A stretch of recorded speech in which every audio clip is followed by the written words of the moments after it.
these are some photos of skin tags. Many of us have them. It's like a little, I think of it as like a little pedunculated, like skin, floppy little skin lesion, okay?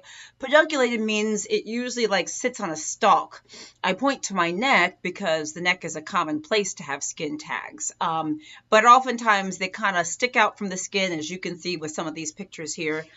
Can castor oil remove skin tags? This is my castor oil. I actually keep it kind of wrapped up in this paper towel because you guys know, and I know a lot of you probably use castor oil. Castor oil is really, really viscous. What does that mean? It means it's super, super thick. So you see how like gooey and thick it is?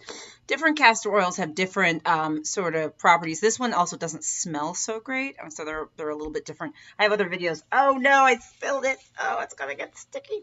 I have other videos on castor oil, which I'll make sure I link here, where I talk more about the properties of castor oil. But we're talking about whether castor oil, this little guy, or other brands, can help get rid of skin tags. Guys, I'm Dr. Jen. It's like a little, I think of it as like a little pedunculated, like skin, floppy little skin lesion, okay? And they can happen on the neck. They can literally happen like on the belt line, on the abdomen, the bra line. That's a place where many of my patients complain of them. Also, they will complain of skin tags like in the armpit, things like that. You may be wondering why these locations tend to have skin tags if people have them. And interestingly enough, skin tags often are found in places where there is lots of friction. So, around our neck, we wear like a collar, right? There's friction there. Around our belt line, we wear belts. There's also where we fasten our pants, right? Our armpits, there's a lot of friction. Bra, a lot of friction. So that is a common sort of characteristic of skin tags in terms of where they come up. Now, again, they're little small lesions. They are non-cancerous, which is awesome. Okay, they are benign, not cancerous. And a lot of people are saying that they're able to remove these skin tags at home, DIY, with some mixture of castor oil or castor oil by itself. I'm going to go more into that in and of itself. But the other thing I wanted to say was the way that we remove skin tags in the office, just so that you know, is there's a few ways. When I was just out of training, I used to numb the patient up a little bit, and then once they're numb, you can just cut them off. Again, this is in the office. Sometimes we use electrocautery where we burn it off. Sometimes we use cryotherapy where we freeze it off. Sometimes lasers can help, okay? And oftentimes they don't even need to come off. If they get super irritated or they cause the patient problems, that may be times where we consider removing them, all right? So now let's go back to our castor oil situation and talk about, okay, is it the case that castor oil can really get rid of these skin tags? Because that's what a lot of people are saying online. They're saying that they're removing skin tags by one particular formulation is mixing castor oil with baking soda and putting it on the skin lesion, the skin tag, and then covering it up, repeating it daily. And then people say like, hey, the skin tag will eventually fall off. Some people are using a mixture of different things, whether it's tea tree oil, whether it's apple cider vinegar, lemon juice, also castor oil. They're either using them separately or together in some sort of formulation, oftentimes applying it to the skin tag and then covering it up and doing that repeatedly to get the skin tag to fall off, okay? I should tell you that castor oil, okay, because this is the main ingredient we're talking about today in regards to skin tags. Castor oil, the only FDA-approved indication for castor oil is as a stimulant laxative, okay? I think that's really important to note because people are saying that castor oil does a whole bunch of things. I'm going to link some of my other videos here about castor oil packs and castor oil in the belly button, etc. The only FDA approved indication is as a stimulant laxative, meaning it can help you go to the bathroom, okay? There has been some benefits that we have found outside of that, but FDA approved indications is only that. All right, so now let's start with this idea of, can castor oil really get rid of, you see my face, right?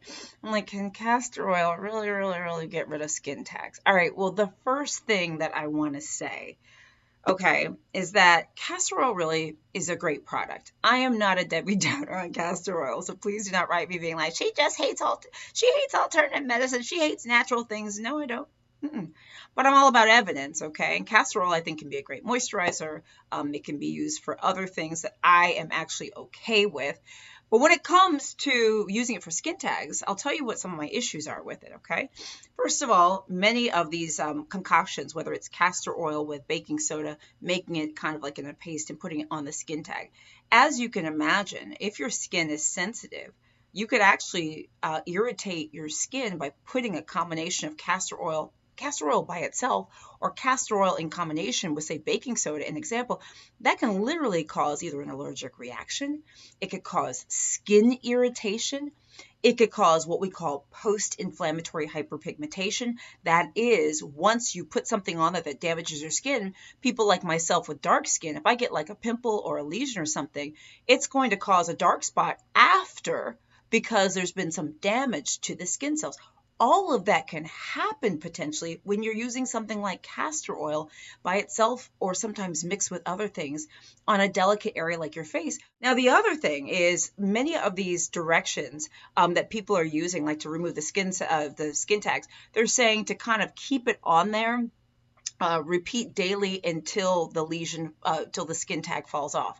That worries me because, again, some of these ingredients, whether it's the baking soda, whether it's lemon juice or some of the other things in combination with castor oil, can literally be kind of, really damaging and irritating to the skin.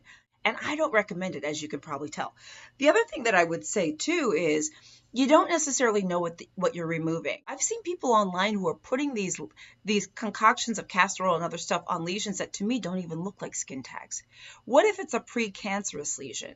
What if you're putting this on a basal cell cancer or a squamous cell cancer thinking it's a skin tag? And you're potentially damaging the ability for your doctor to diagnose you and to potentially treat you adequately.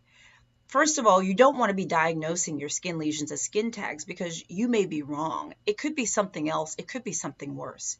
The second thing is when you take matters into your own hands, you can actually end up causing more damage than what you want. The other thing I would say, which is probably the most important thing, is that we don't have a lot of good, if any, scientific evidence that says that castor oil removes skin tags. That's right. It's not like there's this bevy of scientific data that says, yeah, castor oil does this. No, we don't have that. In addition to all the potential risks that can exist that I mentioned. So my vote for the skin tags and the castor oil is don't do it. Leave the skin tags to your doctor, to your dermatologist. Let them remove them if they need to be removed. Make sure that they diagnose them, because remember, usually when we take off skin tags and stuff, we send it to the lab to make sure that that's actually what it was and that it wasn't something else. Guys, let me know if you use castor oil for skin tags or for anything else. Write in the comments. I'm Dr. Jen. Subscribe to my channel. Follow me on Threads, Instagram, LinkedIn, TikTok, etc., Facebook. Also, sign up for my free health newsletter, guys. I'm Dr. Jen.